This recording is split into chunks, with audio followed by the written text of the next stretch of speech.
Have you ever wanted to build a piece of furniture that's, more than just functional, something that could really become a family heirloom? Well, today, that's exactly what we're doing.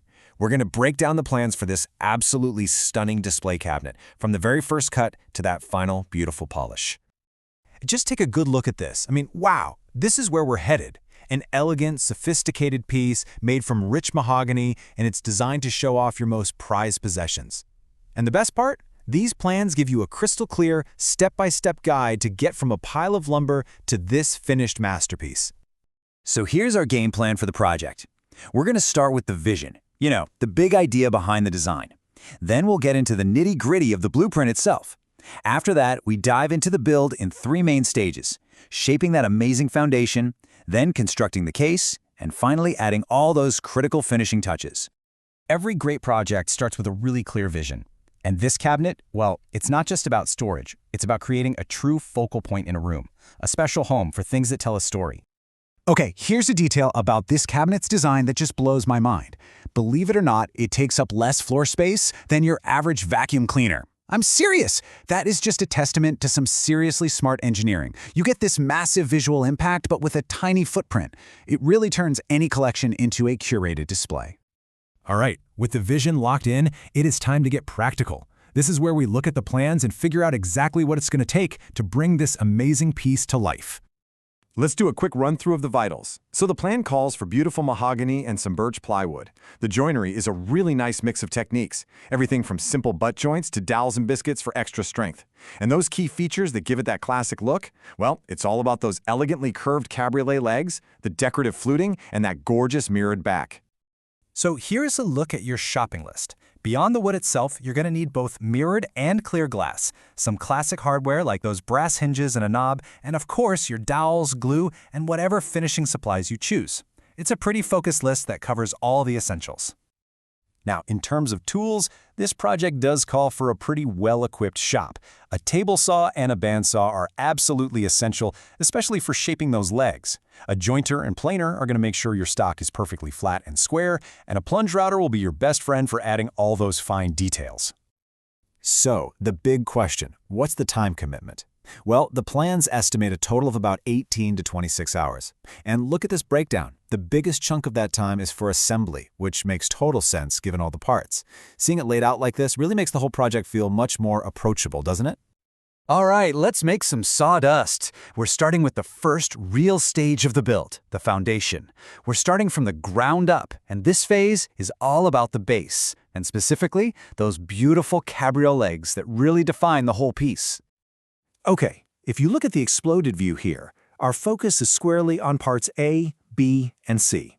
You've got the 4 legs, that's part A, and they're connected by the front, back, and side rails, which are parts B and C. This whole assembly creates the sturdy foundation for everything that comes next.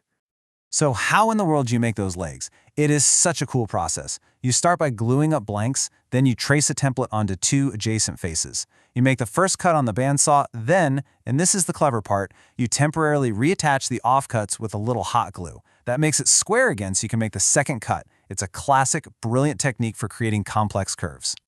And this shows that process perfectly. On the left, you can see the pattern traced onto the wood blank. Then on the right, that's the magic happening at the bandsaw as that graceful curve just starts to emerge from the block. Keeping those waste pieces is absolutely the key to getting a stable surface for that second cut. And here it is. This is the result of all that work. The 4 legs are joined to the rails using dowels for a ton of strength and perfect alignment. Once it's all clamped up and the glue dries, you have a perfectly square, incredibly strong base that's ready for the main event. With the foundation totally complete, we can start moving upward to the case itself. This is the main structure that encloses the whole display area. It's going to hold the glass panels, the mirrored back, and the door. Okay, back to our trusty diagram. We're now building the face frame using parts D, E, and F, and then the 2 side frames with parts G and H. These 3 frames will form the front and sides of the case, and they'll eventually hold that back panel, which is part Q. It's often the small details that make the biggest difference. Before you even assemble the face frame, the plans call for routing these shallow, 1/8 inch deep flutes. This super subtle touch adds a layer of texture and sophistication that just elevates the final piece from a simple box to what looks like fine furniture. The assembly process here is really methodical. First, you build the 3 frames separately. While you're at it, you cut the necessary rabbets. Those are just grooves for the glass and back panels. Then you use biscuits, which are these small wooden ovals, to join the 3 frames together into one single case. And finally, that whole unit gets secured to the base we built earlier. All right, we've made it to the final stretch, and this is where patience really pays off. The finishing touches are what separate a good project from a truly great one, and this cabinet has some beautiful final details. Now this is a brilliant piece of woodworking wisdom. The solid wood top is attached through these elongated or slotted screw holes. So why do that?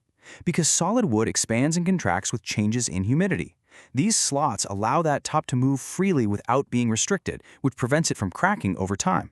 It's a small detail that ensures this piece will literally last for generations. And here we are, the final checklist to bring it all home. First, fitting the door perfectly is absolutely key. Then you'll install the hardware. Next, the glass panels and the mirrored back go in, held in place with simple retainer strips. And finally, the really satisfying steps of applying your stain and putting on multiple coats of a protective top coat. After all that careful work, the cutting, the shaping, the assembly, the finishing, you're left with this. It's not just a cabinet, right? It's a story, a timeless piece of furniture that you brought to life with your own 2 hands. Let's just take one last look at the finished product. It's truly a masterpiece, isn't it? It's capable of transforming any corner of a room into a sophisticated personal gallery. The proportions, the details, that rich color of the wood, it all just comes together perfectly. And that brings us to the final thought. Every display cabinet like this is just waiting for a story to tell. So the real question is, if you were to build this, what treasures would you display in yours?